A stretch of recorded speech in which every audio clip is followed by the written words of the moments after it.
قیامت کب قائم ہوگی اس کے وقت کا تعین نہیں فرمایا، بلکہ جب بھی آئے گی اچانک آئے گی، لیکن اتنا بتایا کہ دن جمعۃ المبارک کا ہوگا اور عاشورے کا دن ہوگا، 10 محرم الحرام کی تاریخ ہوگی، اور شام کے میدان میں میدان محشر لگے گا۔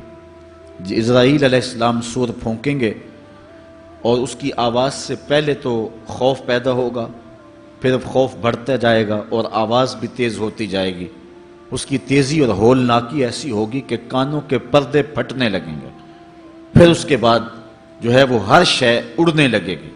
اللہ تعالیٰ جل شانہ نے سورہ الواقعہ کے اندر پہاڑوں کی حالت کو بیان کیا ہے۔ جب سور پھونکا جائے گا، قیامت واقعہ ہوگی، تو فرمایا کہ پھر تم اس طرح ہو جاؤ گے جس طرح کہ روزن سے آنے والی روشنی میں اور دھوپ میں جو باریک باریک ذرے ہوتے ہیں۔ کبھی آپ نے دیکھا ہو اندھیرے کمرے میں کسی جانب سے تھوڑا سا سوراخ ہو اور اندر دھوپ آ رہی ہو، تو آپ ایک گوشے اور زاویے میں کھڑے ہو کے دیکھیں تو اس میں چھوٹے چھوٹے اڑتے ہوئے ذرات دکھائی دیتے ہیں۔ ان کو اگر آپ ہاتھ میں پکڑے مٹھی کھولیں تو کچھ نہیں ہوں گے، ہوتے تو ہیں لیکن باریک اتنے ہیں کہ وہ نظر نہیں آتے، تو ان کو عربی میں ہوا کہتے ہیں۔ اللہ تعالیٰ ارشاد فرماتا ہے یہ بڑے بڑے پہاڑ، یہ کیٹو، یہ ماؤنٹ ایورسٹ، یہ جو ہے وہ بڑے بڑے عالی نصب پہاڑ اس طرح ریزے ریزے اور ٹکڑے ٹکڑے ہو جائیں گے جس طرح روزن کی روشنی کے اندر چھوٹے چھوٹے باریک اور مہین ذرے ہوتے ہیں، جن کو تم تھامو پکڑو تو تمہارے ہاتھ میں تمہیں دکھائی نہیں دیتے، صرف دھوپ میں دیکھتے ہو۔ تو اس طرح یہ پہاڑ اتنے باریک حصوں میں بٹ جائیں گے، وہ اتنا زوردار جھٹکا ہوگا اور انسانوں کو وہ جھٹکا زمین سے کھینچ کے باہر لے آئے گا۔ جتنے بھی قبروں میں گڑے ہوئے مردے ہوں گے، جب وہ جھٹکا آئے گا جس کو اللہ تعالیٰ نے ارشاد فرمایا اذا زلزلت الارض زلزالها واخرجت الارض اثقالها، زمین سارے بوجھ اگل دے گی، حتیٰ کہ درخت جڑوں سمیت باہر آ جائیں گے، پہاڑ اپنی تمام تر قوتوں سمیت جڑوں سمیت باہر آ جائیں گے، اور جتنے بھی زمین کے اندر دفینے اور خزانے ہیں سب باہر آ جائیں گے، قبروں میں گڑے ہوئے مردے بھی باہر آ جائیں گے۔ پھر اس کے بعد ٹوٹ پھوٹ کا شکار ہوں گے، پوری کائنات موت کی آغوش میں چلی جائے گی۔ یہ قیامت کا دن بہرحال قائم ہوگا۔ کافر کہتے تھے کہ جس قیامت سے ہمیں ڈراتے ہو وہ لاؤ کہاں ہے، تو ان کے مطالبے پہ فوراً قیامت قائم تو نہیں کی جا سکتی تھی۔ اللہ تعالیٰ جل شانہ نے فرمایا محبوب ان کو کہو تم بھی انتظار کرو، میں بھی انتظار کرتا ہوں، اور جس دن کا وعدہ دیا ہے وہ تم دیکھ لو گے۔ اور سورہ الواقعہ میں ارشاد فرمایا اذا وقعت الواقعہ لیس لوقعتها کاذبہ، جس دن وہ قائم ہوگی تو پھر کوئی انکار نہیں کرے گا۔ آج موت کا انکار کوئی نہیں کرتا، کسی دھرم میں، کسی مذہب میں، کسی عقیدے میں، کسی فرقے میں، کسی گروہ میں، کسی طبقہ زندگی میں آپ موت کا انکار نہیں پاتے۔ موت ہے ہنگامہ آرا کلزم خاموش میں، ڈوب جاتے ہیں سفینے موج کی آغوش میں۔ لیکن آج موت کا انکار نہیں ہوتا، قیامت کا انکار کرنے والے لوگ بہت سارے ہیں جو کہتے ہیں یہ دنیا سب کچھ ہے۔ آج کل تو بہت سارے مسلمانوں کا انداز بھی یہ ہو گیا ہوا ہے کہ وہ قولاً تو نہیں لیکن جو عملی زندگی ہے وہ اسی بات کی گواہی دے رہی ہے جس طرح سب کچھ یہی دنیا ہو اور آخرت کوئی نہیں ہے۔ رویہ، انداز، طرز زندگی اور انداز معاشرت اسی کی طرف اشارہ دے رہے ہیں اور اسی بات کی چغلی کھا رہے ہیں کہ بس یہی دنیا ہے، بابر بیش کوش کہ عالم دوبارہ نیست۔ بابر نے کہا تھا کہ جو ہے وہ عیش کر لے، زندگی سے لطف اٹھا لے، دوبارہ زندگی نہیں ہے۔ اور آج یہ بات بھی کہی جاتی ہے یہ جہاں مٹھا اگلا کس نے ڈٹھا، اور یہ سارے قیامت کے انکار کی صورتیں ہیں۔ لیکن آج اگر کوئی مانتا یا نہیں مانتا، لیکن ایک وقت آئے گا پھر کوئی بھی انکار نہیں کر سکے گا۔ آج جو قیامت کے قیام پذیر ہونے کی تدہیق کرتا ہے اور دلائل دیتا ہے کہ یہ دن قائم نہیں ہوگا، قیامت کے دن وہ بھی انکار نہیں کر سکے گا، اس لیے کہ آنکھوں کے سامنے سب کچھ ہو جائے گا، جس طرح آج موت کا انکار نہیں ہوتا۔ تو ارشاد فرمایا جب وہ واقعہ پذیر ہو جائے گی پھر کوئی بھی اس کو جھٹلانے والا نہیں ہوگا۔ لیکن قیامت سے قبل کچھ واقعات ہوں گے جس سے لوگوں کو آگاہ کیا جائے گا کہ وہ قیامت کے آنے سے قبل اپنے اعمال سے توبہ کر لیں۔ آج تو توبہ کا دروازہ کھلا ہے، لیکن قرب قیامت میں سورج مغرب سے دوبارہ طلوع ہو جائے گا، جو ہی غروب ہوگا، غروب ہونے کے بعد دوبارہ طلوع ہو کے عصر کے وقت پہ آ جائے گا اور پھر اس کے بعد دوبارہ غروب ہو جائے گا. تو یہ قیامت سے 40 سال پہلے ہوگا. اس کے بعد توبہ کا دروازہ بند کر دیا جائے گا. اگر کوئی توبہ کرے گا بھی تو قبول نہیں ہوگی. آج ہمیں موقع دیا گیا ہے کہ مرنے سے 1 سال پہلے بھی توبہ کر لیں، 1 مہینہ پہلے بھی توبہ کر لیں، موت سے 1 دن پہلے بھی توبہ کر لیں، 1 گھنٹہ پہلے بھی توبہ کر لیں، 1 لمحہ پہلے بھی توبہ کر لیں. اللہ تعالیٰ یہ نہیں دیکھتا کہ اس کی ساری زندگی گناہوں میں گزری ہے، وہ دیکھتا ہے میرا بندہ آخر میری چوکھٹ پہ آ گیا، وہ پچھلے سارے گناہ معاف فرما دیتا. بلکہ حضور علیہ السلام نے صحابہ کو ایک مثال سے سمجھایا کہ ایک آدمی جنگل میں سفر کر رہا تھا اور اونٹ کے اوپر اس کا سامان بھی تھا، اس کی ضروریات زندگی بھی تھیں، اس کا توشہ بھی تھا، کھانا پینا بھی تھا، خود بھی سوار تھا. چلتے چلتے جنگل میں کسی درخت کے ساتھ اپنا اونٹ باندھ کر کے وہ دوپہر کاٹنے کے لیے، سستانے کے لیے وہاں کچھ دیر کے لیے رکا. نیند آئی. تھوڑی دیر کے بعد جب آنکھ کھلی تو کیا منظر دیکھتا ہے کہ اونٹ نہیں ہے، اس کے اوپر ہی اس کا سامان ہے، زیادہ سفر ہے. اب صحرا میں اونٹ کا کھو جانا گویا زندگی کا کھو جانا ہے. اس بات کا ادراک وہ لوگ رکھتے ہیں جنہوں نے صحراؤں کا سفر کیا ہے. ہمارے اگر یہاں اس شہری آبادی میں، ہمارے اس ملک میں اگر کوئی شخص جو ہے وہ قافلے سے بچھڑ جائے، پیچھے رہ جائے تو وہ بات اور ہے. یہاں انسانی آبادی ہے اور جنگلوں میں، صحراؤں میں جہاں کئی 100 میل تک کوئی انسانی اور حیوانی آبادی نظر نہیں آتی، تو وہاں سواری کا اور توشہ سفر کا جو ہے وہ ہٹ جانا اور جدا ہو جانا اور گم جانا، یہ سیدھی موت ہے. اب اس نے دائیں بائیں بھاگ کر کے دیکھا کہ اونٹ کہیں ملے، لیکن اونٹ نہیں ملا. تو وہ دوبارہ آ کے اس درخت کے ساتھ ٹیک لگا کے بیٹھ گیا موت کے انتظار میں کہ اب توشہ سفر بھی گیا، سامان سفر بھی گیا، سواری بھی گئی اور یہاں کوئی انسانی آبادی بھی نہیں ہے، تو اب موت کا ہی انتظار ہے. تو وہ موت کے انتظار میں بیٹھ گیا. اچانک اس کو نیند آ گئی. تھوڑی دیر کے بعد آنکھ کھلی تو اس نے کیا منظر دیکھا کہ اونٹ جو ہے وہ اس کے پاس کھڑا ہوا ہے اور ماں ساز و سامان کھڑا ہوا ہے. تو پھر اس کو اتنی خوشی ہوئی، اونٹ کیا ملا، زندگی مل گئی. اس نے کہا اللہم انت عبدی وانا ربک، اے اللہ تو میرا بندہ اور میں تیرا رب. کہنا اس نے یہ تھا اے اللہ میں تیرا بندہ اور تو میرا رب، لیکن فرحت و مسرت سے، وفور خوشی سے اس کی زبان بل کھا گئی اور اسے خوشی میں ہوش ہی نہ رہا کہ میں کیا کہہ رہا ہوں. وہ کیا کسی نے کہا تھا کہ جب بھی تیری قربت کے امکان نظر آئے ہم اتنے خوش ہوئے کہ پریشان نظر آئے. یا وہ کسی نے کہا تھا کسی کے آنے سے ایسے ہوش اڑے ساقی کے، شراب سیخ پہ ڈالی اور بوتل میں کباب. تو کبھی ایسا بھی ہو جاتا ہے کہ انسان وفور مسرت کے اندر جو کہنا ہوتا ہے اس کے برعکس کوئی بات کہہ دیتا ہے. یہ اس کی خوشی کی انتہا کی کیفیت ہے. تو اس نے کہا اللہم انت عبدی وانا ربک، اے اللہ تو میرا بندہ اور جو ہے وہ میں تیرا رب. یہ جوش مسرت سے یہ بات اس کے منہ سے نکلی. حضور نے صحابہ کو فرمایا صحابہ بتاؤ اس بندے کو کتنی کو خوشی ہوئی ہے. صحابہ نے عرض کی حضور بہت زیادہ خوشی ہوئی ہے. تو حضور علیہ السلام نے فرمایا جب کوئی بندہ توبہ کر کے مالک کی دہلیز پہ پلٹ آتا ہے اللہ تعالیٰ اس سے بھی زیادہ خوش ہوتا ہے کہ یہ میرا بندہ میری دہلیز پہ آ گیا، یہ توبہ کے دروازے پہ آ گیا. تو اس لیے قیامت سے قبل توبہ کا دروازہ کھلا ہوا ہے، لیکن 40 سال قبل توبہ کا دروازہ بند ہوگا، سورج مغرب سے طلوع ہوگا. پھر کوئی توبہ کرنا چاہے گا بھی، بلکہ ہر کوئی توبہ کرنا چاہے گا، لیکن پھر توبہ جو ہے وہ قبول نہیں ہوگی. اسی طرح اور بہت سارے واقعات قیامت سے قبل جو ہیں وہ ظاہر ہوں گے جن کی نشاندہی حضور نبی رحمت صلی اللہ علیہ وسلم نے فرمائی ہے. حضرت حذیفہ بن اسید انصاری رضی اللہ تعالی عنہ فرماتے ہیں کہ حضور تشریف لائے اور ہم کسی امر میں بات کر رہے تھے. تو حضور علیہ السلام نے ارشاد فرمایا کہ تم کس چیز کا تذکرہ کر رہے ہو؟ تو ہم نے عرض کی حضور ہم قیامت کے بارے میں ذکر کر رہے ہیں. تو حضور علیہ السلام نے ارشاد فرمایا کہ قیامت اتنی دیر تک قائم نہیں ہوگی جب تک یہ نشانیاں پوری نہ ہو لیں. ان میں سے ایک حضور نے دھوئیں کا ذکر فرمایا، دوسرا دجال کا تذکرہ کیا، تیسرا دابت الارض یعنی یاجوج اور ماجوج کا تذکرہ کیا کہ وہ نکلیں گے، اس طرح سورج کا مغرب سے نکلنا اس کا ذکر کیا، حضرت عیسیٰ علیہ السلام کے نزول کا ذکر کیا۔ اسی طرح حضور علیہ السلام نے زمین کا 3 جگہوں سے بیٹھ جانے کا ذکر کیا، ایک مشرق میں، ایک مغرب میں اور ایک جزیرہ عرب میں، زمین دھنس جائے گی نیچے، اس کا ذکر کیا۔ اور یمن کی جانب سے ایک آگ نکلے گی جو لوگوں کو دھکیل کر کے شام کے میدان میں لے آئے گی، اس کا تذکرہ کیا۔ فرمایا جب تک یہ نشانیاں پوری نہیں ہو جاتی اتنی دیر تک قیامت قائم نہیں ہوگی۔ تو یہ قیامت کے آنے سے قبل جو ہیں وہ نشانیاں ہیں جو ظاہر ہوں گی۔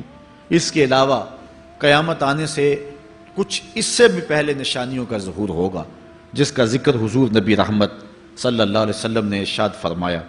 حدیث جبریل اس پہ بہت معروف ہے، جس کو حضرت عمر بن خطاب رضی اللہ تعالیٰ عنہ روایت کرتے ہیں۔ آقا کریم علیہ السلام کی خدمت میں کہتے ہیں ہم حاضر تھے کہ ایک شخص آیا کہ جس کے سیاہ کالے بال تھے اور سفید رنگ کا اس نے لباس پہنا ہوا تھا، اہل مدینہ سے وہ تھا نہیں، اور اس کے چہرے پر، لباس پر، بشرے پر آثار سفر بھی ظاہر نہیں تھے۔ اگر مقامی ہوتا تو ہم جانتے ہوتے، اور اگر باہر سے آیا ہوتا تو اس کے چہرے پر، لباس پر جو ہے وہ سفر کے آثار ہوتے۔ اس زمانے میں اس طرح کے سفر تو نہیں تھے آسانی اور سہولت والے، تو جو بھی سفر کر کے دور سے آتا تو اس کا چہرہ بتاتا یہ مسافر ہے۔ تو کہا مسافر لگتا نہیں تھا اور اہل مدینہ سے تھا نہیں۔ ہم پریشان تھے کہ یہ کون ہے، لیکن وہ آیا اور حضور علیہ السلام کی خدمت میں اپنے زانو بچھا کر کے بیٹھ گیا۔ فَأَسْنَدَ رُكْبَتَيْهِ إِلَىٰ رُكْبَتَيْهِ، اپنے دونوں گھٹنے اس نے حضور علیہ السلام کے گھٹنوں سے جوڑے اور حضور کی خدمت میں یوں ادب سے بیٹھ گیا۔ پھر اس نے حضور علیہ السلام سے اسلام کے بارے میں پوچھا، حضور علیہ السلام نے جواب دیا۔ پھر اس نے کہا بالکل آپ نے سچ فرمایا ہے۔ ہم حیران ہوئے، خود ہی سوال کرتا ہے، خود ہی تصدیق کرتا ہے۔ پھر اس نے حضور سے ایمان کے بارے میں پوچھا، حضور نے کچھ ارشاد فرمایا ایمان یہ ہے، تو اس نے کہا بالکل صدقتا، آپ نے سچ کہا ہے۔ تو ہم پھر حیران ہوئے کہ خود ہی یہ سوال پوچھ رہا ہے اور خود ہی اس کی تائید کر رہا ہے۔ پھر اس نے احسان کے بارے میں پوچھا، تو حضور علیہ السلام نے اس کو جواب دیا کہ احسان یہ ہے کہ اللہ کی عبادت اس طرح کرے کہ تو اسے دیکھ رہا ہے، اور اگر یہ کیفیت نہیں ہے تو کم از کم یہ کیفیت پیدا کر لے کہ وہ تجھے دیکھ رہا ہے۔ اس نے کہا آپ نے سچ کہا۔ پھر اس کے بعد اس نے کہا مجھے اب قیامت کے بارے میں بتائیں۔ حضور علیہ السلام نے فرمایا جو ہے وہ مسئول سائل سے عالم نہیں ہے۔ تو اس نے کہا اچھا پھر مجھے قیامت کی کچھ نشانیاں بیان فرما دیں۔ تو حضور علیہ السلام نے اس شخص کو جو نشانیاں بیان فرمائیں وہ یہ تھی کہ لونڈی اپنی مالکہ کو جنم دے گی، بکریاں چرانے والے، اونٹ چرانے والے، ننگے پاؤں والے اور ننگے بدن والے تم دیکھو گے کہ عمارتیں بنانے میں ایک دوسرے سے آگے بڑھنے کی کوشش کریں گے۔ بہرحال تھوڑی دیر تک وہ حضور کی خدمت میں بیٹھا رہا۔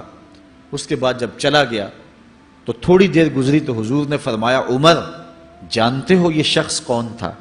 عرض کی اللہ و رسولہ عالم، اللہ اور اس کا رسول جانتا ہے۔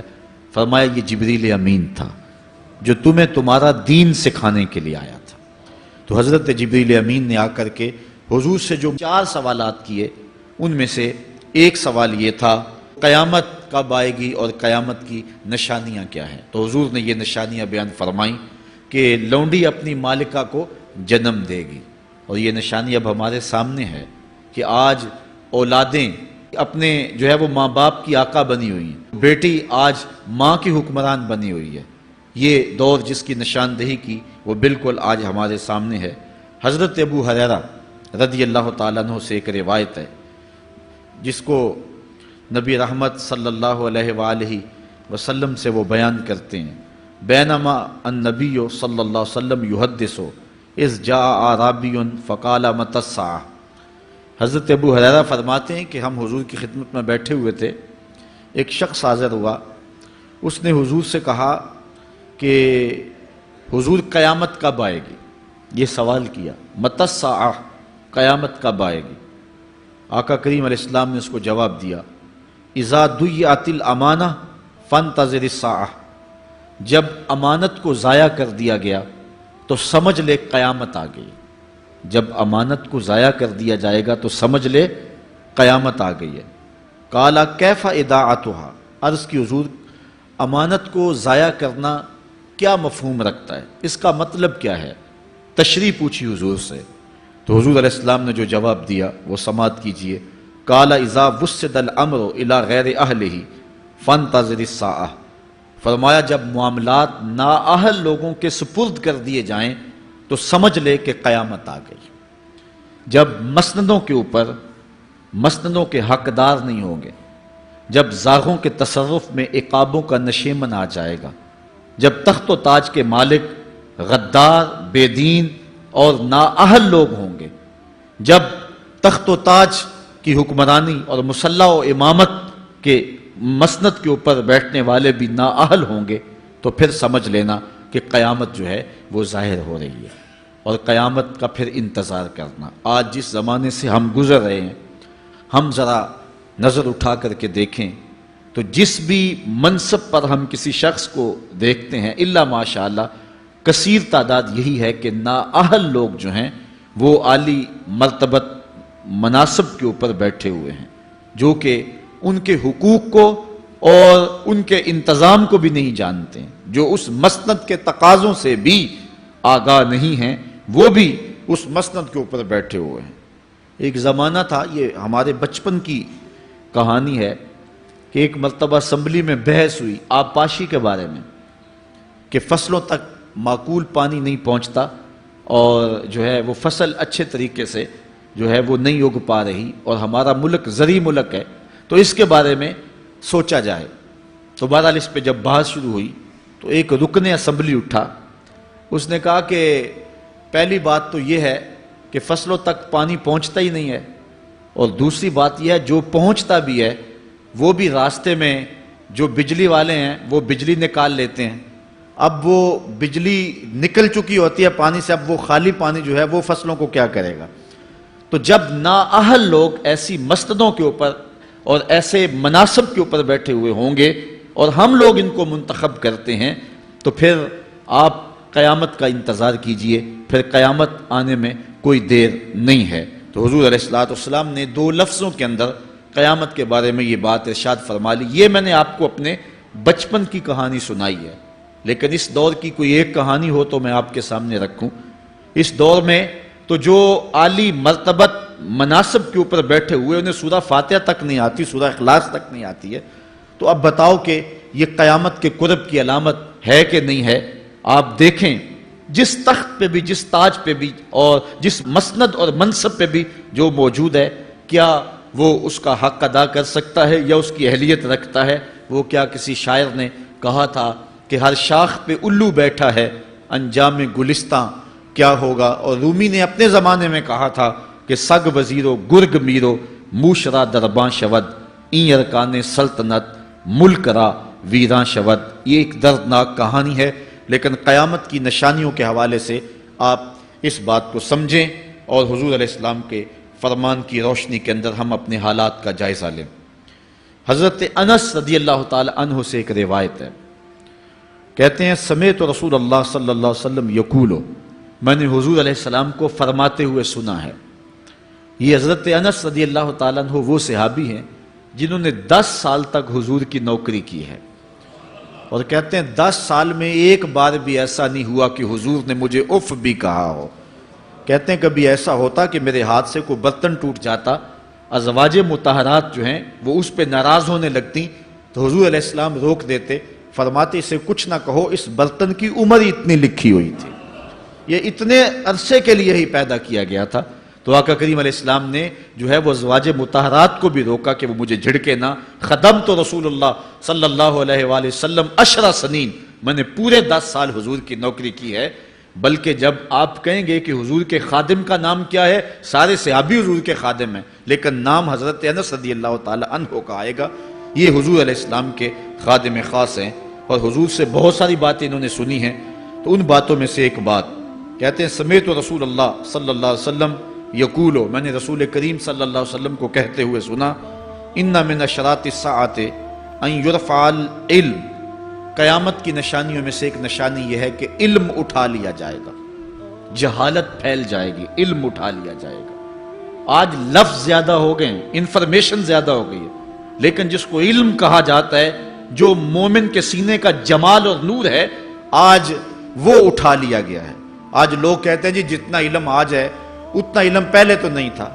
آج کوئی غزالی دکھاؤ، کوئی رازی دکھاؤ، کوئی رومی دکھاؤ، کوئی احمد بن حنبل جیسا شخص دکھاؤ، کوئی محمد بن حسن شیبانی جیسا شخص دکھاؤ، کوئی امام ابو حنیفہ کے نالین کی خاک جیسا شخص بھی دکھاؤ، تو یہ ایک غلط بات ہے کہ جی پہلے زمانے میں اتنا علم نہیں ہوتا تھا، اب علم بہت زیادہ ہو گیا، جی علم بہت زیادہ پھیل گیا۔ علم نہیں پھیلا ہے، یہ چند معلومات ہیں، انفارمیشن کا دور ہے، اور خبریں ہیں۔ جو علم ہے، جو کہ مومن کے سینے کا جمال ہے اور باطن کا نور ہے، جو زندگی کی راہوں کو اجالتا ہے اور زمانے کو مالک کی دہلیز کے قریب کرتا ہے اور انسان کو انسانیت سکھاتا ہے، وہ علم جو ہے وہ اٹھتا چلا جا رہا ہے۔ اور حضور سے پوچھا گیا کہ حضور علم سینوں سے اچک لیا جائے گا، سینوں سے کھینچ لیا جائے گا؟ فرمایا نہیں، علماء اٹھا لیے جائیں گے۔ جب علماء فوت ہو جائیں گے تو ان کی جگہ اس درجے کے لوگ نہیں آئیں گے، پھر زوال پذیر سلسلے ہوتے چلے جائیں گے، علم اٹھا لیا جائے گا۔ جب سینے علم سے خالی ہو جائیں گے تو پھر قیامت آ جائے گی۔ اس لیے حضور علیہ السلام کا فرمان ہے، کائنات کی ہر شے علماء کی زندگی کی دعائیں مانگتی ہے، حتی الحیتان فی البحر، یہاں تک کہ سمندروں اور دریاؤں کے اندر مچھلیاں بھی علماء کی زندگی کی دعائیں مانگتی ہیں۔ انہیں پتا ہے علماء ہیں تو کائنات معرض وجود میں آئی تو موجود رہے گی، اگر علماء نہیں ہوں گے تو کائنات جو ہے وہ بالکل قیامت کا شکار ہو جائے گی۔ تو پہلی چیز حضور نے ارشاد فرمایا ان یرفع العلم، علم اٹھا لیا جائے گا، ویکثر الجہل، اور جہالت عام ہو جائے گی۔ علم کی جگہ جو ہے وہ جہالت عام ہو جائے گی۔ آج علماء نہیں رہے ہیں، آج ہم جو ہے وہ انحصار کرنے لگے ہیں چند ٹیلی ویژن چینلوں پہ، اور اس کا نتیجہ کیا ہے کہ مختلف چینلز کے اوپر بیٹھے بہت سارے لوگ گمراہی پھیلا رہے ہیں۔ یہ ایک الگ داستان ہے، ایک الگ کہانی ہے کہ کس طرح سے علم کا گلا گھونٹا جا رہا ہے اور کس طرح جو ہے وہ لوگوں کو گمراہ کیا جا رہا ہے۔ یہ جہالت کی کثرت ہے۔ اور تیسری بات جو حضور نے ارشاد فرمائی، وَيَكْثُرَ الزِّنَا، زنا عام ہو جائے گا۔ نظر کا زنا یہ تو اس زمانے کے اندر برا رہا ہی نہیں ہے، لوگ اس میں کوئی آر ہی نہیں سمجھتے۔ کسی کی بہن اور بیٹی کو دیکھنا اور اپنی آنکھوں کو شہوات سے بھرنا، یہ بندہ محسوس ہی نہیں کرتا ہے۔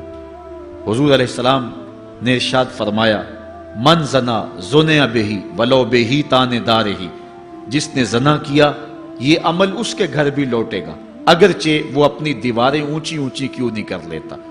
اگر آج کوئی کسی کی بہن بیٹی پر اپنی نظروں کو غلیظ کرتا ہے تو وہ یہ کیسے کہہ سکتا ہے کہ میری بہن اور میری بیٹی کسی کی گندی نظروں کا شکار نہیں ہوگی؟ یہ مقافات عمل ہے۔ گندم از گندم بروید جو سے جو، از مقافات عمل غافل مشو۔ اس لیے بدکاری پھیل جائے گی، نظر کی بدکاری اور ہر طرح کی بدکاری، اور یہ اتنا برا اور کبھی کام ہے کہ اللہ تعالیٰ جل شانہ نے قرآن مجید میں اسے کھلی بے حیائی قرار دیا ہے۔ آج میڈیا کے ذریعے، آج انٹرنیٹ کے ذریعے، اور یہ جو موبائل پیکج کی مصیبت نکلی ہے، اس سے معاشرے کا امن خراب ہو گیا اور معاشرے کے اندر حیا کا جوہر جو ہے وہ لوٹ لیا گیا ہے۔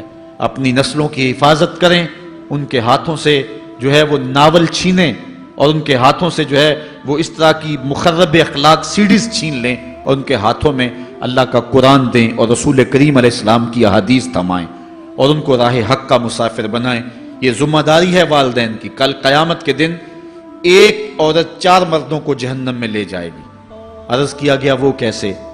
فرمایا ایک عورت کو حکم ہوگا جہنم کا تو وہ عرض کرے گی مالک میرے باپ کو بلایا جائے۔ باپ کو بلایا جائے گا، یا اللہ یہ میرا باپ ہے، میں اس کی بیٹی، میری تربیت کا جوہر اس کے ہاتھ میں تھا، آج جن بدکاریوں اور گناہوں کے سبب جہنم میں جا رہی ہوں اس کا ذمہ دار یہ ہے۔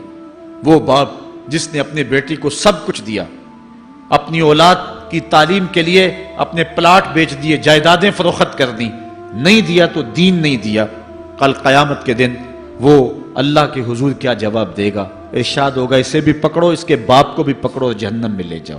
عرض کرے گی نہیں مالک میرے بھائی کو بلایا جائے۔ بھائی کو بلایا جائے گا، مالک یہ میرا بھائی ہے، میں اس کی غیرت تھی، میں جن راہوں پہ چل کر کے تیرے عطاب اور تیرے قہر و غضب کی حقدار بنی اس کا ذمہ دار یہ ہے۔ اگر یہ مجھے روکتا، اپنی آبرو کی حفاظت کرتا، اپنی ناموس کا پہرا دیتا، تو میں ان راستوں کی مسافر کیسے بنتی؟ میری خرابی کا ذمہ دار یہ ہے۔ اب وہ بھائی کیا جواب دے گا جو چوکوں اور موڑوں پہ کھڑا ہو کے آنے اور جانے والی بہنوں اور بیٹیوں کو دیکھتا ہے اور یہ سمجھتا ہے کہ میری بہنیں اور میری بیٹیاں گھر میں محفوظ ہیں؟ وہ قیامت کے دن کیا جواب دے گا؟ ارشاد ہوگا اسے بھی پکڑو، اس کے باپ کو بھی پکڑو، بھائی کو بھی پکڑو، جہنم میں لے جاؤ۔ عرض کرے گی نہیں مالک، میرے شوہر کو بھی بلایا جائے۔ بلایا جائے گا، مالک یہ میرا شوہر ہے اور میں اس کی بیوی، میری تربیت کا جوہر ماں باپ کے بعد اس کے ہاتھ میں تھا، اور اس کے پاس طلاق کی دھمکی ایسی چیز تھی، مجھے جو چاہتا منواتا اور جس انداز میں ڈھالنا چاہتا مجھے ڈھال لیتا، لیکن اس نے مجھے کبھی راہ حق کی طرف نہیں بلایا تھا۔ وہ شوہر کیا جواب دے گا جو خود اپنے دوستوں کو چائے پہ بلا کے اور اپنی بیوی کو سامنے برہنہ منہ بٹھا کے بعد میں اس کے حسن کی داد مانگتا ہو، بتاؤ بھابی کیسی ہے؟ تو وہ کیا جواب دے گا قیامت کے دن؟ ارشاد ہوگا اس کو بھی پکڑو، اس کے باپ کو بھی، اس کے شوہر کو بھی اور اس کے بھائی کو بھی جہنم میں لے جاؤ۔ عرض کرے گی نہیں مالک، میرے بیٹے کو بھی بلایا جائے۔ بیٹے کو بلایا جائے گا، مالک یہ میرا بیٹا ہے، میں اس کی ماں ہوں، میرے سینے میں اس کے لیے تڑپتی ہوئی ممتا تو نے رکھی تھی، یہ روٹھ جاتا تو زندگی اجاڑ ہو جاتی، جو بھی چاہتا ضد کر کے منوا لیتا، مجھے کسی کے گھر کے برتن بھی مانجنے پڑے تو میں نے اس سے بھی گریز نہیں کیا، اس کی ہر فرمائش کو پورا کیا، اپنا زیور بیچ کے اس کی تعلیم مکمل کروائی۔ اگر یہ ضد کرتا کہ امی آپ نماز نہیں پڑھتی، میں آپ کے ہاتھ کا کھانا نہیں کھاؤں گا، امی آپ یہ عمل کیوں کرتی ہیں، یہ شریعت میں جائز نہیں ہے، تو میں جو ہے وہ کھانا نہیں کھاؤں گا، تو کیا میری ممتا مجبور نہ ہو جاتی؟ اس نے ساری زندگی کیا مجھے اس کے بارے میں کوئی کہا تھا، نیکی کی طرف بلایا تھا، بدی سے روکا تھا؟ جس بیٹے نے اپنی ماں سے ہر ضد پوری کروائی ہو تو اس نے صرف دین کے بارے میں کوئی ضد نہیں کی ہے، تو وہ کل قیامت کے دن کیا جواب ہوگا؟ ارشاد ہوگا اسے بھی پکڑو، اس کے باپ کو بھی پکڑو، اس کے خاوند کو بھی پکڑو، بھائی کو بھی پکڑو، بیٹے کو بھی پکڑو، اور پانچوں کو گھسیٹ کے جہنم میں لے جاؤ۔ فرمایا ایک عورت 4 مردوں کو قیامت کے دن جہنم میں لے جائے گی۔ اس لیے میں اور آپ آج دیکھ لیں کہ ہمارا آخرت کا معاملہ کیا ہونے والا ہے اور ہم نے اس دنیا کے اندر کس طرح اپنی حفاظت کرنی ہے۔ چوتھی چیز جو حضور نے ارشاد فرمائی، وَيَكْثُرَ شُرْبَ الْخَمْرِ، اور شراب پینا عام ہو جائے گا۔ یہ قرب قیامت کی علامت ہے۔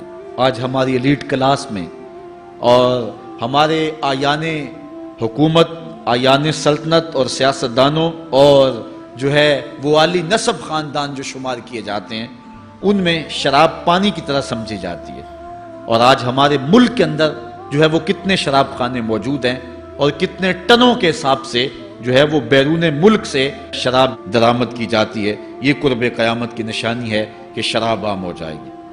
ایک روایت میں آتا ہے شارب الخمر کعابد الوثن، شراب پینے والا بت پوجنے والے کی طرح ہے۔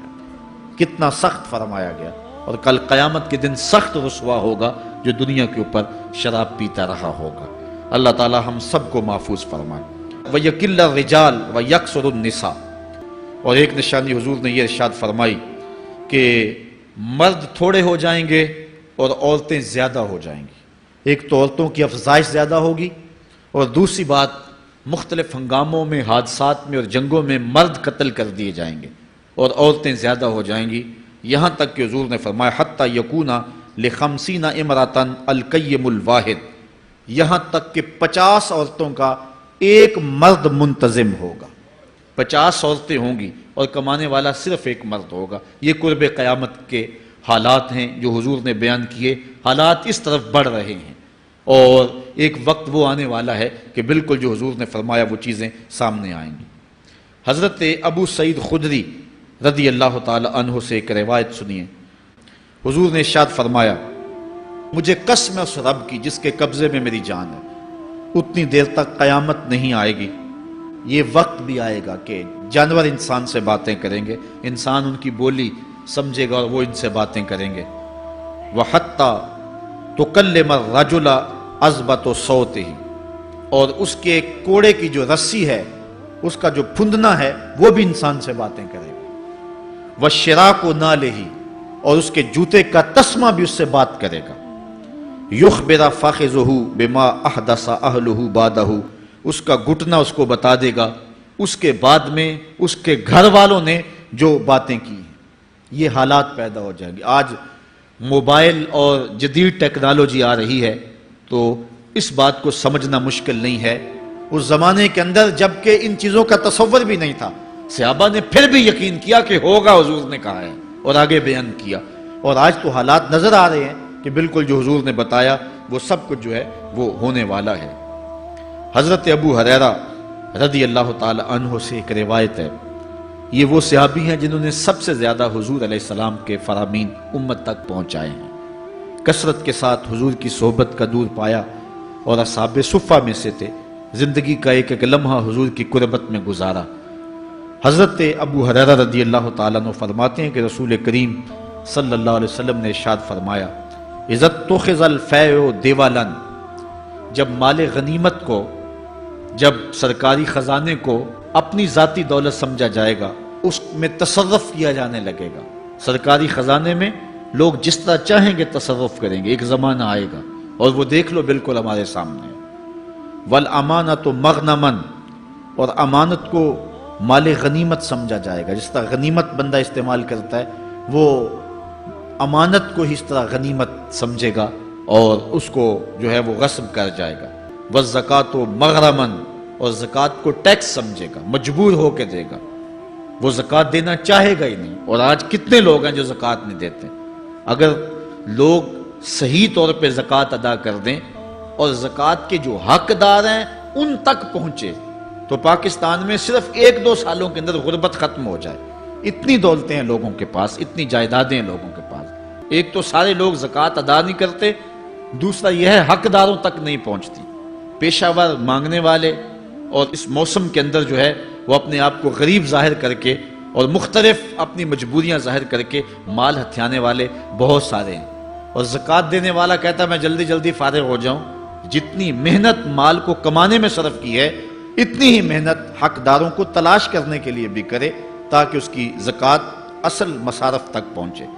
تو قرب قیامت میں یہ ہوگا کہ زکوٰۃ کو ٹیکس جانا جائے گا۔ وَتُعُلِّمَ لِغَيْرِ الدِّينِ، اور علم دین کے لیے حاصل نہیں کیا جائے گا، دین کے علاوہ کے لیے حاصل کیا جائے گا۔ اس کے 2-3 مفاہیم ہیں۔ ایک تو مفہوم ہے کہ علم دین حاصل کرنا لوگ چھوڑ دیں گے، وہ انجینئر اور ڈاکٹر اور کیا کچھ بننے کے لیے جو ہے وہ علم حاصل کریں گے۔ نام خدمت انسانی ہی ہے کہ میں یہ سب کچھ کر کے اپنے وطن کی خدمت کروں گا، انسانیت کی خدمت کروں گا، لیکن بعد میں جب مسندوں پہ بیٹھتے ہیں اور جو حال کرتے ہیں وہ کسی سے مخفی نہیں ہے۔ مسیحا پھر کس روپ کے اندر آتا ہے اور کس طرح قوم کو دونوں ہاتھوں سے لوٹتا ہے، یہ قرب قیامت کی نشانیاں ہیں۔ ہر بندہ جو ہے وہ علم تعلیم حاصل اچھا انسان بننے کے لیے نہیں، با کردار شخص بننے کے لیے نہیں، اچھا مومن بننے کے لیے نہیں، صالح فرد بننے کے لیے نہیں، بلکہ کمائی کرنے کے لیے، زیادہ زیادہ پیسے کمانے کے لیے وہ علم حاصل کرے گا۔ اور دوسری یہ بات کہ جو دین کا علم بھی حاصل کریں گے وہ بھی غرض و غائد جو ہے وہ اپنی چھوڑ دیں گے جس مقصد کے لیے جو ہے وہ علم حاصل کیا جاتا ہے۔ اور یہ قرب قیامت کی نشانی جو حضور نے بیان کی یہ بھی ہم اپنے زمانے میں دیکھ رہے ہیں۔ وَأَطَاعَ الرَّجُلُ امْرَأَتَهُ، اور آدمی اپنی بیوی کی اطاعت کرے گا، جو بیوی کہے گی وہ مانے گا۔ وَأَقَّى أُمَّهُ، اور ماں کو آگ کر دے گا، ماں کی پرواہ نہیں کرے گا، ماں کی نافرمانی کرے گا، بیوی کی بات کو ترجیح دے گا اور ماں کی بات جو ہے اس کو ثانوی حیثیت دے گا۔ بہت بدبخت تو ایسے ہیں کہ جو ماں باپ کو ویسے ہی دقیانوسی کا تانا دے کے کہتے ہیں تمہیں تو پتہ ہی نہیں کسی بات کا دنیا کہاں چلی گئی، اور ان کی کسی بات کو، کسی مشورے کو اور کسی حکم کو کوئی ترجیح نہیں دیتے۔ لیکن جب بیوی اور ماں دونوں کا حکم مقابلے میں آ جائے تو اس وقت وہ بیوی کے حکم کو ترجیح دیں گے۔ یہ قرب قیامت کی علامت ہے جو کہ ہم واضح طور پہ اپنے معاشرے میں دیکھ رہے ہیں۔ وَأَدْنَى صَدِيقَهُ وَأَقْصَى أَبَاهُ، دوست قریب ہوں گے، باپ دور ہوگا۔ دوستوں کو قربت دی جائے گی، ان کے ساتھ بیٹھنا اٹھنا بھی ہوگا، کھانا پینا بھی ہوگا، گپ شپ بھی ہوگی۔ دوست ایک بیل دے تو بندہ دوڑا جائے گا دوست کی پکار پہ، لیکن ماں باپ جو مرضی کہیں تو ماں باپ کی بات کو کوئی ترجیح نہیں دی جائے گی۔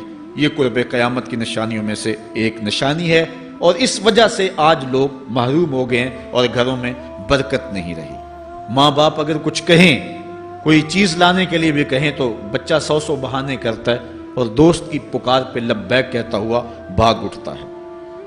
وَظَهَرَتِ الْأَصْوَاتُ فِي الْمَسَاجِدِ، مسجدوں میں لڑائیاں ہوں گی، مسجدوں میں جو ہے وہ آوازیں بلند ہوں گی لڑائیوں کی، ایک دوسرے سے الجھاؤ پیدا ہو جائیں گے۔ آج ہماری مسجدوں میں پنکھا بند کرنے سے لڑائیاں شروع ہو جاتی ہیں۔ یہ بالکل آپ کے قریب ایک شہر میں ہوا ہے، ایک آدمی قتل ہو گیا صرف اس معاملے میں کہ وہ ایک کہہ رہا تھا کہ لائٹ بند کر دو، اور دوسرے نے کہا کہ میں نماز پڑھ رہا ہوں تو تم نے مجھے دیکھا نہیں، اور اس بات پہ لڑائی شروع ہوئی، حتیٰ کہ فائرنگ تک نوبت پہنچی اور ایک آدمی جو ہے وہ قتل ہو گیا۔ آپ نے اخبارات میں پڑھا ہوگا۔ تو اس طرح مسجدوں کے اندر جو ہے وہ لڑائیاں شروع ہو جائیں گی، یہ قرب قیامت کی نشانی ہے۔ وَصَادَ الْقَبِيلَةِ فَاسِقُهُمْ، قبیلے کا سردار سب سے فاسق اور بدتر شخص ہوگا۔ خاندان کا، قبیلے کا، برادری کا وہی سربراہ ہوگا، وہی قائد ہوگا، وہی لیڈر ہوگا، وہی پنچ ہوگا جو جتنا بڑا غنڈہ اور جتنا بڑا بدماش ہے اس کو ہی جو ہے وہ سرپرستی جائے گی۔ شرافت نام کی چیز ہی باقی نہیں رہے گی۔ شرافت کے بل بوتے پہ آگے نہ کوئی سیاست میں آ سکے گا، نہ کوئی خاندان میں آگے آ سکے گا، بلکہ اب تو حال ہی ہوا کہ اب ہماری محافل اور آراس کے اندر بھی جو مہمان خصوصی رکھے جاتے ہیں وہ بھی اس اعتبار سے نہیں رکھے جاتے کہ متقی شخص تلاش کرو جس کو مسند صدارت پہ اٹھایا جائے، جس کو مہمان خصوصی رکھا جائے۔ اس میں بھی یہ دیکھا جاتا ہے کہ کس کا اثر معاشرے کے اندر زیادہ ہے، چاہے وہ اثر و رسوخ اس نے منشیات فروخت کر کے ہی حاصل کیا ہو، کس کی دولت زیادہ ہے، چاہے اس نے وہ دولت لوگوں کا خون نچوڑ کے حاصل کی ہو، وہی مہمان خصوصی ہوتا ہے محفل نعت میں، چونکہ وہ پیسے زیادہ پھینک سکتا ہے۔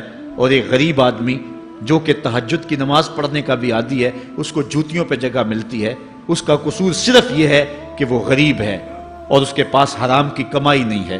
یہ حضور علیہ السلام نے نشانی فرمائی اور جو آج ہم اپنی آنکھوں سے دیکھ رہے ہیں۔ وَصَادَ الْقَبِيلَةِ فَاسِقُهُمْ، قبیلے کا سردار جو ہے وہ بدتر اور فاسق شخص ہوگا۔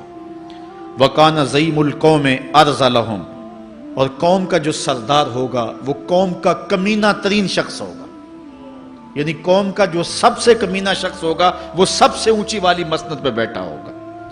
اور آپ دیکھ لیں، صرف پاکستان میں نہیں پوری دنیا پہ دیکھ لیں کہ ایسا نہیں دیکھ رہے ہم کہ جو بدبخت ہے، جو کمینہ ترین شخص ہے، فلک نے بخشی ہے انہیں خواجگی، جو جانتے نہیں روش بندہ پروری کیا ہے، جن کو اپنے نفع نقصان کا بھی نہیں پتا، اپنے آپ کا بھی شعور نہیں ہے، ہم کون ہیں، کس لیے آئے ہیں، جو مقصد حیات سے بھی آگاہ نہیں ہے، تو وہ قوم کے سردار ہوں گے، سیاسی تنظیمیں ہوں یا دیگر تنظیمات ہوں، الا ماشاء اللہ۔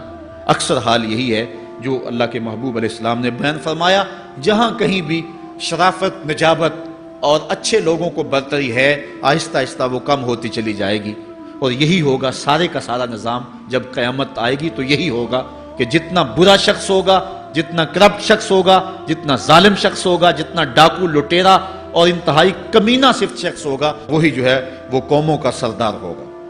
وَأُكْرِمَ الرَّجُلُ مَخَافَةَ شَرِّهِ، اور آدمی کی عزت اس کی شر سے بچنے کے لیے کی جائے گی۔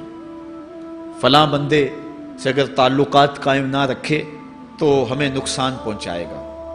آج 10 نمبر کا غنڈہ بھی ہو تو لوگ اس سے تعلق ضرور استوار رکھتے ہیں، یہ فخر سمجھتے ہیں۔ آج کل افطار پارٹیاں ہو رہی ہیں اور اس میں ان کو بلایا جاتا ہے دعوت افطار پر جنہوں نے روزے ہی نہیں رکھے ہوئے۔ یہ افطار پارٹیاں نہیں ہیں، یہ ایک تماشا ہے جو لگایا جاتا ہے۔ اس لیے یہ ایک مزاج ہوگا قرب قیامت میں جس کا بیان حضور علیہ السلام نے کیا، جبکہ ہم ہر روز یہ اللہ سے وعدہ کرتے ہیں وَنَخْلَعُ وَنَتْرُكُ مَن يَفْجُرُكَ، دعائے قنوت میں کہتے ہیں اے اللہ جو تیرے حکموں کو توڑتا ہے ہمارا اس سے کوئی تعلق نہیں ہوگا۔ یہ روز عہد کرتے ہیں لیکن مسجد سے نکل کے اس عہد کو توڑ دیتے ہیں، بلکہ بہت سارے تو مسجد کے اندر ہی توڑ دیتے ہیں۔ وَظَهَرَتِ الْكَيْنَاتُ وَالْمَعَازِفُ، اور گانے والی اور بجانے والی عورتیں اور گیت گانے والی عورتیں، رنڈیاں، یہ جو ہیں وہ گانا شروع کر دیں گی اور یہ عام ہو جائے گا۔ اب تو حد ہو گئی کہ مذہب کے نام سے بھی یہ سب کچھ ہو رہا ہے۔ یہ شام کلندر کے نام سے جو پورے ملک کے اندر ایک جو ہے تقریب شروع ہوئی ہے، اس میں جو ہے ان عورتوں کو بلایا جاتا ہے اور لکھا ہوتا ہے باقاعدہ اشتہاروں کے اوپر کہ فلاں جو ہے وہ گانے والی آئے گی اور وہ جو ہے وہ اپنا کلام پیش کرے گی، اور یہ مذہب کے نام پہ ہو رہا ہے، اور حد یہ ہو گئی کہ یہ بڑھتا ہی چلا جا رہا ہے۔ اس کو روکنے کی گو مربوط کوششیں بھی نہیں ہوئی، لیکن ایک ایسا عمل تھا کہ جس کو ہر صاحب شخص برا سمجھتا ہے، لیکن اس کے باوجود یہ پھیلتا چلا جا رہا ہے، اور جو کچھ معاشرے میں ہو رہا ہے وہ حضور علیہ السلام نے پہلے ہی نشاندہی کی۔ وَشُرِبَتِ الْخُمُورُ، اور شرابیں پی جائیں گی، رنڈیاں ناچیں گی، گانے گائیں گی اور شرابیں پی جائیں گی۔ وَلَعَنَ آخِرُ هَذِهِ الْأُمَّةِ أَوَّلَهَا، اس امت کے بعد میں آنے والے لوگ پہلے گزروں پر لعنت کریں گے، کہیں گے انہیں تو پتہ ہی نہیں ہے۔ پاکستان کے اندر باقاعدہ آرٹیکل چھپے اخبارات میں کہ محمد بن قاسم جو ہے وہ ڈاکو تھا، سلطان محمود غزنوی لٹیرا تھا، یہ مضامین شائع ہوئے۔ صحابہ کو گالیاں نہیں دی جا رہی، کتنے لوگ ہیں جو صحابہ کو برا بھلا کہتے ہیں، اور حضور علیہ السلام کے والدین طیبین جن کی وساطت سے یہ درے اور گوہر شاہوار ہمیں نصیب ہوا، ان والدین کو ممبروں پہ بیٹھ کے کیا جہنمی نہیں کہا جا رہا؟ تو یہ وہ زمانہ، کیا امام حسین کو باغی نہیں کہا جا رہا؟ پہلے لوگ اندر داخل ہو کے کرتے تھے اور کتابچے چھاپتے تھے، اب آہستہ آہستہ ممبروں پہ بھی آ گئے اور یہ بات کہی جانے لگی ہے۔ اس پر باقاعدہ اجتماعات منعقد ہوتے ہیں، اس پہ کہا جاتا ہے۔ ایک ٹی وی چینل کے اوپر یزید کو جو ہے وہ رحمت اللہ تعالی علیہ کہا گیا، کیا کچھ نہیں ہوا، یہ سب کچھ آپ کے سامنے ہے، یہ حضور نے بیان فرمایا، یہ ہونا تھا۔ آقا کریم علیہ السلام نے ارشاد فرمایا وہ وقت آئے گا کہ جو آخر والے ہوں گے وہ سمجھیں گے کہ ہم ہی جو ہے وہ دیندار ہیں، ہمیں دین کا ٹھیکہ، اور پچھلوں پر لعنت بھیجیں گے کہ انہیں کیا پتا تھا دین کا۔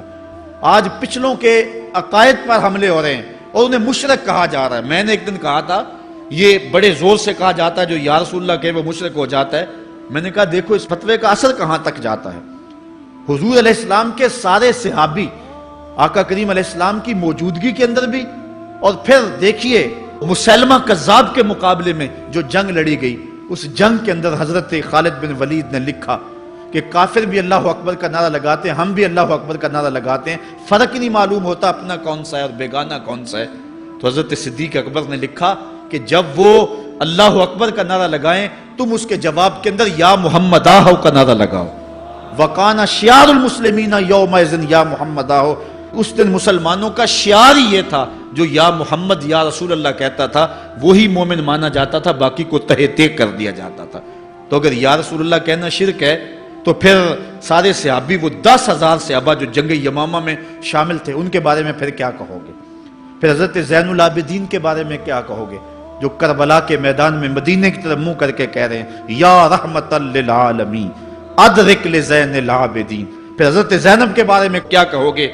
یا محمد آہو یا محمد آہو ھذا حسین مزمل بالدماء، جو کربلا میں کھڑا ہو کے کہہ رہی ہیں اے میرے نانا حضور، اے محمد عربی، آپ کے حسین کو دیکھو خون میں نہا گیا ہوا ہے۔ تو پھر کیا یہ فتویٰ تمہارا کہاں تک پہنچے گا؟ نہ صحابہ بچیں گے، نہ اہل بیت بچیں گے، اور نہ اولیاء امت بچیں گے، جنہوں نے کہا تھا یا رسول اللہ انظر حالنا یا حبیب اللہ اسمع قالنا۔ تو یہ قیامت کی نشانیاں ہیں کہ اگلے جو ہیں وہ پچھلوں پر لعنتیں بھیجیں گے، ان کو برا بلا کہیں گے، صحابہ کو گالیاں، اہل بیت کو گالیاں، نواسب میں کیا کچھ نہیں کیا ہے۔ اور آج بھی جو دنیا کے اوپر ناسبی ہیں وہ اہل بیت کے بارے میں کیا کیا زبان استعمال نہیں کرتے، حضور کے والدین کے بارے کیا کچھ نہیں کہا جاتا۔ تو یہ سب کچھ ہونے والا ہے جو حضور علیہ السلام نے بیان کیا، کچھ ہو رہا ہے اور کچھ تم دیکھو گے اپنی آنکھوں کے سامنے۔ پھر ارشاد فرمایا فَارْتَقِبُوا عِنْدَ ذَلِكَ رِيحًا حَمْرَاءَ وَزَلْزَلَةً وَخَسْفًا وَمَسْخًا وَقَذْفًا وَآيَاتٍ تُتَابِعُ كَنِظَامٍ قُطِعَ سِلْكُهُ فَتُتَابِعُ۔ فرمایا کہ پھر جب یہ حالات ہوں گے اور یہ پوری طرح حالات معاشرے میں پیدا ہو جائیں گے تو پھر سرخ آندیاں آئیں گی، پھر انتظار کرنا سرخ آندیوں کا، وَزَلْزَلَةً اور زلزلے کا انتظار کرنا، وَخَسْفًا وَمَسْخًا وَقَذْفًا اور دھنسنے کا انتظار کرنا، اوپر سے پتھروں کے نازل ہونے کا اور شکلوں کے بگڑنے کا انتظار کرنا۔ اور آگے فرمایا وَآيَاتٍ اور ایسی نشانیاں آئیں گی ایک دوسرے کے پیچھے آئیں گے، جس طرح تسبیح کا دھاگا ٹوٹ جائے تو پیدل پہ اس کے دانے گرتے ہیں، تو یہ سارے عذاب جن کا ذکر حضور نے کیا میں مسلسل اوپر نیچے یہ تمہارے تک پہنچیں گے۔ حضرت انس رضی اللہ تعالیٰ عنہ سے ایک اور روایت لیتے ہیں حضور علیہ السلام نے ارشاد فرمایا لا تقوم الساعۃ حتی یتقارب الزمان فتکون السنۃ کالشہر والشہر کالجمعہ وتکون الجمعۃ کالیوم ویکون الیوم کالساعہ وتکون الساعۃ کالدرمۃ بالنار۔ فرمایا جب قیامت آئے گی اتنی دیر تک قائم نہیں ہو سکتی جب تک زمانے مختصر نہیں ہو جائیں گے، زمانے سمٹ نہیں جائیں گے، حتیٰ کہ سال مہینے جتنا ہو جائے گا، اور مہینہ ایک جمعۃ المبارک جتنا ہو جائے گا، اور ایک جمعہ ایک دن جتنا ہو جائے گا، اور ایک دن ایک گھڑی جیسا ہو جائے گا، اور ایک گھڑی ایسے ہوگی جس طرح آگ کا شعلہ جلایا اور وہ بجھ گیا۔ اور آج آپ دیکھ نہیں رہے کہ دن کتنی جلدی گزرتا۔ کسی زمانے میں ہم گرمیوں کی چھٹیاں کاٹتے تھے تو گزرتی نہیں ہوتی تھی گرمیوں کی چھٹیاں، لیکن آج آپ دیکھیں یہ دوپہر نہیں گزرتی ہوتی تھی۔ رمضان المبارک گرمیوں کے روزے جب ہمارے بچپن میں آئے تھے تو دوپہر نہیں گزرتی ہوتی تھی، لیکن آج وہی گرمیاں ہیں، لیکن ادھر سے سورج طلوع ہوتا ہے ادھر سے غروب ہو جاتا ہے۔ وقت سمٹ گئے، زمانے سمٹ گئے، اور یہ قرب قیامت کی نشانیاں ہیں۔ خرابی اتنی زیادہ ہوگی، حضور نے ارشاد فرمایا، حضرت ابو ہریرہ سے ہے، آدمی گزرے گا اور ایک پرانی سی قبر دیکھے گا اور کہے گا وَيَقُولُ يَا لَيْتَنِي كُنْتُ مَكَانَ صَاحِبِ هَذَا الْقَبْرِ وَلَيْسَ بِهِ الدِّينُ إِلَّا الْبَلَاغُ۔ فرمایا انسان قبر کے قریب سے گزرے گا تو گزرتے ہوئے وہ ٹھنڈی آہ بھر کے کہے گا کاش کہ اس قبر کا مکین میں ہوتا، اور فرمایا دین سوائے آزمائش کے اور کچھ نہیں رہ جائے گا۔ یہ قرب قیامت کی وہ نشانیاں ہیں جو حضور علیہ السلام نے بیان کی۔ ایک اور نشانی حضور علیہ السلام نے بیان فرمائی کہ قرب قیامت کے اندر دین کا کام بھی درہم و دینار سے ہوگا۔ اس کے دو مفاہیم ہیں۔ ایک مفہوم تو یہ ہے کہ دین کا کام کرنے والے بھی پیسے ٹگے کے بغیر جو ہے وہ ایک قدم نہیں چلیں گے۔ کیا آج 2-2 3-3 لاکھ روپے نعت پڑھنے کے نعت خواں وصول ہم سے نہیں کر رہے؟ اور آج جو ہے وہ کیا دین کوڑیوں کے عوض بیچا نہیں جا رہا؟ آج گھر نکلنے سے قبل طے نہیں کیا جاتا کتنے اب دو گے، کتنے واپسی پہ دو گے، اور کتنے اوپر نچھاور کرو گے؟ دین کیا کوڑیوں کے عوض اور پیسے کے عوض بیچا نہیں جا رہا؟ ایک اس کا مفہوم یہ ہے، اور دوسرا مفہوم اس کا یہ ہے قرب قیامت میں اگر کوئی دین کا کام کرنا بھی چاہے گا تو درہم و دینار کے بغیر نہیں ہو سکے گا۔ یعنی اس کو ضرورت ہوگی کہ میرے پاس مال ہو، حالات ہوں، اور میں دین کا کام کروں۔ اگر اس کے پاس حالات نہیں ہوں گے تو دین کا کام اس کے لیے کرنا مشکل ہو جائے گا۔ جس طرح کسی زمانے میں علماء برگد کی چھاؤں میں بیٹھ کے اور لوگ ان کے پاس بھی آ گئے، کوئی وسائل کی ضرورت نہیں تھی، وہ پڑھا سکتے تھے، لوگ بیٹھ گئے۔ امام محمد بن حسن الشیبانی جب پڑھانے بیٹھے تو آپ کی مجلس میں جو لوگ آ کے سیکھتے تھے وہ تعداد ان کی تو بہت ساری تھی، لیکن جو باقاعدہ آپ کی باتوں کو لکھتے تھے وہ 4000 لوگ تھے۔ 4000 کلمے اور دواتیں حضرت امام محمد بن حسن شیبانی کی مجلس کے اندر پڑھی ہوا کرتے تھے، اور باقی جو لوگ تھے حضرت غوث اعظم سیدنا شیخ عبد القادر جیلانی علیہ رحمہ، آپ جب تشریف لائے ملا علی قاری نے نزہۃ الخاطر الفاتر فی مناقب شیخ عبد القادر میں لکھا ہے کہ آپ کی ایک ایک مجلس کے اندر 70 ہزار لوگوں کا اجتماع ہوا کرتا۔ آج تھوڑے لوگ اکٹھے ہو جائیں تو ہم خوش بھی ہوتے ہیں اور حیران بھی ہوتے ہیں، اتنے لوگ اکٹھے ہو گئے۔ میاں ضرورت ہے لوگوں کی کہ وہ دین سیکھیں، وہ جائیں ایسی مجالس کے اندر، لیکن لوگ سمٹ جائیں گے، نہیں جائیں گے۔ وسائل کی ضرورت ہوگی۔ وہ برگد کے درخت کے نیچے بیٹھ کر کے بھی لوگ جو ہیں وہ علم کا چراغ روشن کرتے تھے۔ جب لارڈ میکالے نے نصاب تعلیم مرتب کیا اور درس نظامی کو اور جو ہے عصری علوم کو الگ کر دیا، تو یہ علماء ہی تھے کہ جنہوں نے برگد کے درخت کے نیچے، پیپل کے درخت کے نیچے بیٹھ کر کے علم کے چراغ کو روشن رکھا۔ لیکن آج اگر تم ایسا کرنا چاہو گے تو کیا ممکن ہوگا کہ اس چراغ کو تم روشن رکھ لو؟ آج وسائل کی بہر صورت ضرورت ہے، اور آج سے صدیوں قبل علماء نے یہ فتویٰ دیا تھا کہ صدقہ کرنا، زکوٰۃ ادا کرنا یا دیگر امور خیر میں خرچ کرنا بڑا نیکی کا کام ہے، لیکن سب سے بڑا نیکی کا کام اس دور کے اندر آج سے قبل علماء نے فتویٰ دیا تھا کہ دین کے طالب علموں پہ خرچ کرنا ہے۔ ان پہ اگر خرچ کریں گے تو یہ وہ ایک ایسا موقع ہے کہ جس سے آپ جو ہے وہ حقدار تک حق بھی پہنچا لیں گے اور اس سے دین کو بھی